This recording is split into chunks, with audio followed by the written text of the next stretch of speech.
Muy buenas, estamos ante una de las mejores películas que se estrenó el año pasado en festivales, con un buen respaldo positivo.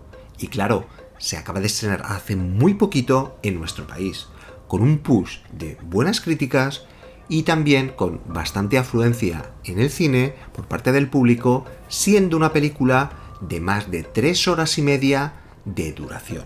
Y yo he caído rendido por esta obra tan brutalista. Así que a continuación os voy a dar datos de la producción como siempre y después os comento qué me ha parecido. Así que no os perdáis esta crítica porque veréis verdaderamente en qué consiste la magia del cine. Al lío con la crítica.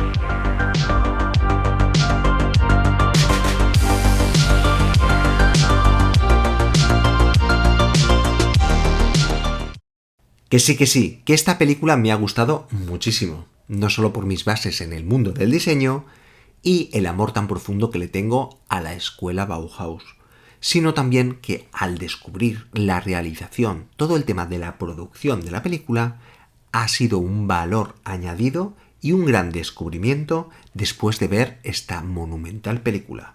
Así que vamos a ver quién es Brady Corbet, el director de The Brutalist. Brady Corbet es un actor, director y guionista estadounidense. Ha interpretado a personajes en muchas sitcoms americanas, así como en películas como Funny Games de Haneke o Melancolía de Lars von Trier. Y también ha estado muy vinculado en el mundo del anime, como actor de doblaje. Antes de The Brutalist, debutaría en la dirección con La infancia de un líder, en el 2015, y Vox Lux, el precio de la fama, en el 2018. Y también ha dirigido videoclips musicales como el de Maya Hawke. La película está dirigida y coescrita por Brady Corbet, junto con su esposa Mona Fastbolt. Y la película tiene un presupuesto de 9,6 millones de dólares, teniendo un rodaje de 33 días. Y si os interesa echarle un ojo al guión de la película, os he puesto un enlace abajo en la descripción. Y aquí hago un inciso hablando del presupuesto, para saber lo que significa verdaderamente los milagros y la magia del cine, lo que he comentado anteriormente. Esta película ha costado menos de 10 millones de dólares. Por ejemplo, si tenemos en cuenta que una película como La Sustancia tiene un presupuesto de 17,5 millones de dólares, o la película de A24 Baby Girl, que ahora justamente está en cartelera, ronda los 20 millones. Así que estaríamos hablando de un presupuesto realmente muy bajo para una película de la magnitud de The Brutalist. Inicialmente se iba a comenzar en 2020 y se retrasó debido a la pandemia. Esto le dio más tiempo a la diseñadora de producción de investigar más el estilo brutalista, así como también el cómo estaban realizados arquitectónicamente los campos de concentración donde se basarían algunos de los personajes. Así que el realizador lleva unos 7 años buscando esa financiación para finalmente poder crear esta gran película. Así que después de un periodo de preparación de unas 6 semanas, empezaría el rodaje en marzo de 2023 y se centraría en lugares alrededor de Budapest, Hungría. Más tarde, la producción se trasladó a la Toscana, en Carrara, Italia, donde las ubicaciones incluyeron la tienda de comestibles Reacci de Corso Rosselli y las canteras Betogli y Bombarda. Y para finalizar el rodaje, se enviaría una pequeña unidad de cámaras a la ciudad de Nueva York para filmar los exteriores de Riverside y Manhattan. Aquí se aprovecharía para rodar esa secuencia inicial de la Estatua de la Libertad, tan icónica de la película. Y la producción terminaría a principios de mayo del 2023. Rodar una película en Nueva York es extremadamente caro, así que el realizador ya sabía y tenía en cuenta que rodarían la mayoría de la película en Budapest. E incluso todo el equipo de producción fue a Filadelfia, que es donde sucede la película, para sacar algunos planos, pero había cambiado tanto que no tenía sentido. así que se fijaron únicamente en los edificios icónicos para ponerlos al final en la postproducción. El filme está dividido en 3 actos, dividido en 2 partes, que incluye a su vez una obertura y un epílogo. Tiene una duración de 216 minutos, con un intermedio de 15 minutos, lo que en cierta manera se convierte en toda una experiencia de casi 4 horas ante una pantalla de cine. El capítulo inicial de The Brutalist, que cubre los años 1947 a 1952, tiene como título El enigma de la llegada. Nos presentan a los diferentes personajes y en especial a nuestro protagonista, Laszlo Toth, que durante 100 minutos lo veremos en su periodo de adaptación en Nueva York. Y aunque en ocasiones en la película parezca que nos estén hablando de un personaje que en realidad existió, es todo ficción. Crearon un personaje como Laszlo para explicar cuánto talento y creatividad se perdió en los campos de concentración en un contexto como en una guerra mundial. Así que veremos una época en la que Laszlo comienza diseñando muebles y cómo toma referencia del diseño industrial de la época. Después aceptaría el encargo de la biblioteca de Harrison, donde aplicará conceptos de la Bauhaus e iniciaría su tarea como arquitecto con la creación del edificio cultural y a la vez religioso llamado el Instituto. Mientras que la segunda parte, el núcleo de la belleza, The Hardcore of Beauty, cubre el periodo de 1953 a 1960 y terminaría el epílogo en los años 80. Pero antes de adentrarnos en los entresijos de la producción, os preguntaréis qué es y en qué consiste el brutalismo, que da nombre a la película. El brutalismo es un estilo arquitectónico que está considerado como el enemigo de la arquitectura como tal, ya que consiste en diseños minimalistas, pero basados en lo pesado de los materiales. Materiales que suelen ser hormigón, el ladrillo, la madera, el acero o el vidrio. Sus formas más inventivas y originales y su concepto está muy relacionado con la fealdad. Así que los elementos estructurales, los materiales, priman antes de los elementos decorativos. Así que el color del material en sí mismo era lo que se explotaba. Todos esos edificios tenían la particularidad de ser monocromáticos. Este movimiento surgió en los años 50 en el Reino Unido, a partir de proyectos de reconstrucción de la posguerra, y se hizo muy famoso en los Estados Unidos, entre 1960 y 1970. Los diseños brutalistas se utilizaron con mayor frecuencia en el diseño de edificios institucionales, como pueden ser universidades, tribunales, bibliotecas o ayuntamientos. Y en cierta manera, la base de algunos estilos, como puede ser el brutalismo, pueden tener paralelismos con los conocimientos de la escuela Bauhaus, pero no eran exactamente iguales. El enfoque de la Bauhaus es mucho más limpio y minimalista, y aunque el brutalismo recoge parte de la estela Bauhaus, tiende a la pesadez, a la robustez y al mayor énfasis en los materiales, texturas y en la construcción, produciendo formas altamente expresivas. Ha sido un estilo muy denostado. Por ejemplo, en el anterior mandato de Donald Trump, firmó una orden ejecutiva desaconsejando el brutalismo en los edificios federales. El director de fotografía es Lowell Crowley, que decidió usar el formato VistaVision para mejorar la calidad de imagen de la película. Este formato se creó en 1954 y lleva desde el año 1961 sin ser utilizado en una obra estadounidense. Se define por su gran formato y por ser muy inmersivo. Lo utilizó Hitchcock en películas como Atrapa a un ladrón o Vértigo, un recurso de nueva imagen que se utilizó para atraer al público a los cines. Se decidió grabar con cámaras VistaVision y con lentes Leica S una vez fueron a explorar los diferentes paisajes de Italia, con esos acantilados increíbles y esos bloques de mármol de Carrara. La película se grabaría en Kodak de 35 mm y se hicieron impresiones en formato rectangular 70 mm, que tiene la misma altura de imagen y es el formato más práctico para mostrar el tamaño original del marco VistaVision al proyectar la película. Aunque el formato original de VistaVision es de 1:66:1 de aspect ratio, The Brutalist se presenta en una relación de aspecto de 2:20:1, que es común en proyecciones de 70 mm. Y si tenéis la oportunidad de ver la película en 70 mm, no lo dudéis. Aquí, por ejemplo, en Barcelona se proyecta así en el Phenomena Experience.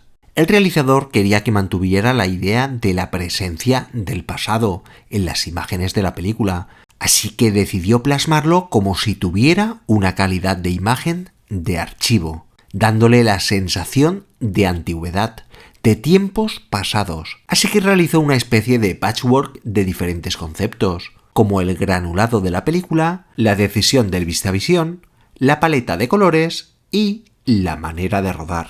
Crowley también utilizó cámaras Arricam ST y LT de 35 mm para la sesión, además de la pequeña y ligera cámara de película Arriflex 235 de 35 mm para algunas escenas en mano, y todas utilizando ópticas Cooke S4. Se utilizaría una cámara Arriflex 4 de 16 mm para filmar imágenes de estilo documental, utilizando 6 Super Speeds con una Betacam digital para crear imágenes recreando la televisión. Para las escenas del club de jazz y los momentos más íntimos de la pareja, se utilizaría una Arriflex 4-35 mm, pero con un obturador mal configurado que crearía efectos de rayas de luz en la imagen capturada. Descartaron así el formato digital porque plasmaba en pantalla demasiados detalles. Preferían una imagen más ofuscada, que es lo que le ofrecía el grano. Un método analógico que en gran formato da una sensación de nostalgia del pasado. Exactamente, no querían una representación literal de la realidad. Se intentó recurrir siempre que se podía a la iluminación natural, dando un toque muy llamativo en escenas de poca luz. Crowley es un director de fotografía que se implica más en el encuadre y en el movimiento de cámara, cosa que aprovecharía en todo momento, llevando a su terreno ese naturalismo de lo que se está rodando. De ahí a que se recurra en ocasiones a la experimentación de la cámara VistaVision con la Steadicam, para dar la sensación de cámara en mano, utilizando una iluminación tenue, sombras pronunciadas, para enfatizar la atmósfera más sombría. A medida que la narrativa avanza y los personajes experimentan momentos de esperanza y éxito, la iluminación se vuelve más cálida y luminosa, simbolizando su evolución emocional. Y ante todo, tanto el director de fotografía como el realizador investigaron cómo se realiza la fotografía en la arquitectura. Y esto fue un concepto que se me quedó de clase de fotografía, y es que para fotografiar elementos arquitectónicos se necesitan de lentes para distorsionar la imagen para que aparezcan y se mantengan las líneas rectas. Así que en grandes angulares se suelen utilizar lentes para distorsiones, pero el formato VistaVision, al tener un formato más grande, no estás obligado a rodar con lentes de ángulo de visión tan amplio. Iban tan justos de tiempo y de presupuesto, teniendo que rodar de diferentes maneras tanto metraje, que se la jugaban todo a tomas únicas. Así que todo lo que vemos de la película es exactamente lo que filmaron. No hay más metraje. Hay que destacar la paleta de colores que se utiliza en la película, como colores fríos y desaturados, dando la sensación de desolación que en ocasiones contrastan con elementos más anaranjados y rojos. Estos van cambiando a otras paletas más cálidas cuando se remite a conceptos más positivos y por consiguiente más saturados. La directora de producción o diseñadora de producción es Judy Becker. Estudió arquitectura ecológica y escultura de movimientos de tierra y particularmente se centró en el trabajo profesional del arte terrestre de James Turrell, para comprender de alguna manera la relación del cielo con la estructura, para dotar ese contraste entre la luz y la oscuridad, para crear ese instituto. Fue todo un desafío creativo para ella, ya que se trataba de la película más ambiciosa con menor presupuesto en la que había trabajado, pero jugó a su favor que era una fan aférrima del brutalismo. Ella es responsable de la creación de los muebles, las paletas de colores, los fondos de pantalla y los conjuntos generales, creando un mundo con los detalles más minúsculos. También dio su visto bueno para rodar en toda esa área industrial de Budapest, que se parecía mucho a la zona industrial de Filadelfia en la década de los 50. Así que Becker tuvo que convertirse en el mismísimo Laszlo para crear todos los objetos decorativos y edificios que vemos en la película. Todo, absolutamente todo, salió de ella, y el realizador tenía plena confianza en su trabajo, y tuvo que tener muy claro entre lo que se construía y lo que no, y lo que se rodaba en miniaturas. Todo teniendo en cuenta que las diferentes partes de la construcción tenían que dar la sensación de realidad sin ser un edificio real, ser alcanzable y asumible dentro de los timings de rodaje. También quería simbolizar en la creación del instituto el hecho de que tuvieran cierta reminiscencia a los campos de concentración, donde los protagonistas estuvieron encerrados durante la guerra, y dar ese concepto de libertad, pero desde una perspectiva arquitectónica. De ahí a que se realizara un túnel central y unas escaleras empinadas que conducen al subterráneo, inspiradas en el metro de Washington, D.C., y que es un símbolo como punto de conexión entre Laszlo y su mujer. Becker diseñaría como si fuese un edificio real el instituto, y se inspiró en iglesias y capillas modernistas, como la Iglesia de la Luz de Tadao Ando. Investigó mucha arquitectura de los campos de concentración, y le influyó simbólicamente la sinagoga donde creció, que era de Marcel Breuer, y tenía forma de estrella de David. También crearía la biblioteca en su totalidad, tanto el interior como el exterior, y que fue rodada en un invernadero de una mansión en Hungría. Esa limitación hizo que se le ocurriera la idea de que se abrieran los gabinetes y estanterías como una flor. Y vuelvo a reiterar, todo estaba creado por Becker, mediante planos y construido posteriormente. Daniel Blumberg realizaría la banda sonora. Creó un tema central para la película de 4 notas, cuyos tonos ascendentes simbolizan esa ambición del personaje principal, que iría increciendo en toda la película. El director le dijo al compositor que tuviera muy en cuenta sonidos de materiales, haciendo referencia a los de un edificio brutalista, y compartió el concepto de utilizar losas de sonido, sonidos que se irían añadiendo por capas como si de una cacofonía se tratara. Se grabaría con una orquesta de vanguardia con sonidos discordantes, con muchas variaciones que van desde la calma hasta la euforia, o incluso la experimentación, como por ejemplo en la escena del concierto de jazz, en la que se grabó con música en vivo. Así que destacan los sonidos que recuerdan al acero, tornillos, martillos, entre otros, para denotar ese impacto de los materiales. Una película cuidadosamente diseñada en todos los aspectos visuales, incluso gráficamente, destacando el trabajo de diseño de esos créditos horizontales en movimiento creados por Sebastián Pardo, con esa esencia a la Bauhaus, un aspecto icónico y referencial por el que se recordará a The Brutalist.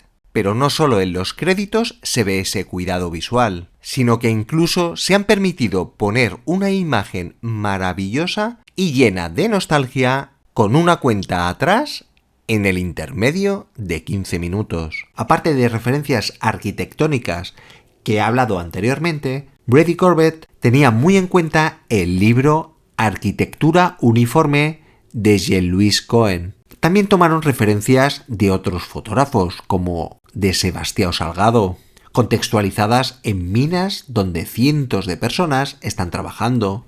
Y también tomarían referencias de obras pictóricas como las de Andrew Wyeth y Edward Hopper, artistas americanos que tuvieron en cuenta para la inspiración.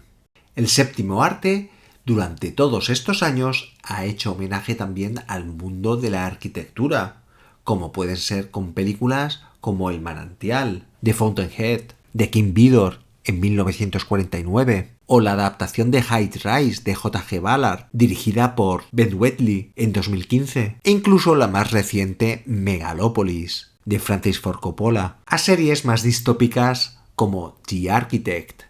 Y aquí nos encontramos con una película monumental en todos los aspectos, siendo una de mis favoritas a los Oscar junto con Anora. Y me refiero a lo de monumental porque se trata de un proyecto de gran envergadura y de gran ambición. Así que de alguna manera la realización de esta película es un símil con la construcción del Instituto del Filme, así como un simbolismo en cuanto a las pretensiones con el brutalismo. Ya que es una película que ha gustado mucho, pero que también la crítica la ha denostado, comentando sus imperfecciones en cuanto a la narrativa, a la composición de planos y al no saber aprovechar las ventajas del formato VistaVision, que puedo estar más o menos de acuerdo, pero que eso me viene a demostrar que la película es consciente de esas imperfecciones y que de alguna manera no es más que una metáfora de las creaciones brutalistas, más provocadoras, no tan estilistas, rompiendo los esquemas y más orgánicas. De ahí a que para el realizador este haya sido su proyecto más difícil de llevar a cabo, por su carácter en sí mismo, la funcionalidad y la belleza de los materiales, lo robusto, lo necesario y lo no estandarizado se reflejan en una película muy ambiciosa y, claro, pretenciosa. La película es la obra casi imposible que recrea una obra casi imposible. Un proyecto que ha tenido que salir adelante, que era necesario que saliera adelante, con un presupuesto que no estaba a la altura, pero se ha llegado a materializar de una manera en la que la propia película nos da esa afirmación de que en el cine todo es posible, en el arte todo es posible. Porque The Brutalist es una oda y hay un respeto a cualquier tipo de obra de arte. Aquí encontramos escultura, decoración, arquitectura, diseño industrial, cine. Aquí hay cualquier ápice de ello. Y la película empieza con unos conflictos simbólicos en la primera mitad, que nos sirve para vincularnos con el protagonista, con una Felicity Jones que solo escucharemos en voz en off, que pasa de unas circunstancias externas a unas internas, cuando la mujer de Laszlo hace acto de presencia. Una primera mitad que nos da un eje y un contexto de unas situaciones sociológicas a pasar a algo más épico y rozando lo poético. De ahí los paisajes increíbles italianos llenos de misticismo que llegan a implorar incluso lo divino. E incluso se permite esa deconstrucción también a nivel formal, como se puede ver en el epílogo de Venecia, donde se cambia el formato a un vídeo de baja calidad, como un metraje, y nosotros, los espectadores, pasamos a otro nivel de decodificación en cuanto a lo que está sucediendo. Encuadres que remiten a la deconstrucción muy a lo Bauhaus, con líneas diagonales e incluso a planos a la inversa, como el del inicio que ya se ha convertido en un plano icónico de la película, mostrando esa estatua de la libertad invertida, un símbolo que no dejará de decir que esa libertad que tanto ansían los personajes está corrupta y que igual no es tan fácil llegar a ella. Una metáfora de conceptos muy actuales y que no dejará de hacernos reflexionar sobre cuestiones políticas, democráticas e incluso geopolíticas con este nuevo gobierno estadounidense. Y es que estos ítems positivos como los negativos creo que no son accidentales y que Corbett se ha tomado The Brutalist como una obra arquitectónica y esto lo ha tenido muy en cuenta, para bien y para mal, para salir adelante con el destino de ese viaje, un conjunto de conceptos contradictorios. Y es que el propio realizador ha admitido que las características de este tipo de arquitectura le ha influido en los cortes, en el tipo de planos y en la duración de las escenas. E incluso en la experimentación, donde se puede ver en la escena donde toca el grupo de jazz en la película. 7 años para crear un guión en el que el mismo Corbett y su mujer han estado inmersos y dejando mucha libertad a profesionales como el compositor y el diseño de producción. La música encaja perfectamente con la película e incluso el hecho de que se recurra a elementos más orgánicos enfocados en los materiales le da un valor añadido, convirtiéndose en una de las mejores bandas sonoras que hay actualmente. Y de Judy Becker, ¿qué puedo decir? Para mí, la verdadera heroína de la película, que ha decidido localizaciones, ha realizado gran parte de la investigación y la que ha tenido que diseñar todo lo que vemos en la película y recrearlo, con un presupuesto que, vuelvo a decir, parece imposible de hacer realidad y cumplir los objetivos de este proyecto. Tanto la música, la edición, el diseño de producción, la interpretación, todo se vincula de manera que encaja a la perfección en un engranaje que dejan entrever en la construcción del Instituto de Laszlo. Una reafirmación en la que se dice abiertamente lo necesario, que es la arquitectura y el cómo se juega con los espacios, una disciplina del arte que es más humana y necesaria de la que creemos. Todas las actrices y actores interpretan más que bien su papel, pero hay que hacer mención especial a Adrien Brody, que es su mejor interpretación hasta la fecha, superando incluso, a mi parecer, a la que realizó en El pianista de Polanski. Y bueno, también se han querido manchar la credibilidad de la película porque han recurrido a la inteligencia artificial y que se ha utilizado únicamente para dar cierto tono a las vocales mientras los protagonistas hablaban en húngaro, un idioma que no era el suyo, y yo lo veo justificado y comprensible por el tipo de película. Un tipo de película que todo tiene que ser lo más realista posible. Y también utilizaron lingüistas para entrenar en los diferentes dialectos del húngaro a las actrices y los actores. Al final, la inteligencia artificial se utilizó en postproducción, en un proceso muy manual, y todo para crear esa autenticidad que se requería. Maravilloso el acierto de rodar en esas montañas de Carrara, en la que se habla de lo efímero que puede ser el arte y los materiales que se utilizan para este. Un paisaje abrumador, lleno de belleza, en la que nos muestran esos bloques de mármol y nos descubren lugares impresionantes que existen en la realidad. Unos bloques de mármol que la naturaleza hace desaparecer a los 500 años por el deslizamiento de rocas. Y es que de una manera tan bella, con un hilo conductor de la mano de un artista ficticio, nos intentan decir que el poder siempre intenta poseer el arte verdadero y que este es imposible poseerlo. Es innato en cada uno de nosotros, como artistas o posibles artistas. Una película que habla del dolor, del poder y de la ambición. Y que nos viene a decir que en el arte, incluido el cine, la belleza consiste en dejar algo imborrable y que perdure en el tiempo finito, ya que lo importante aquí es el legado, es el destino. Para nada el viaje en sí mismo.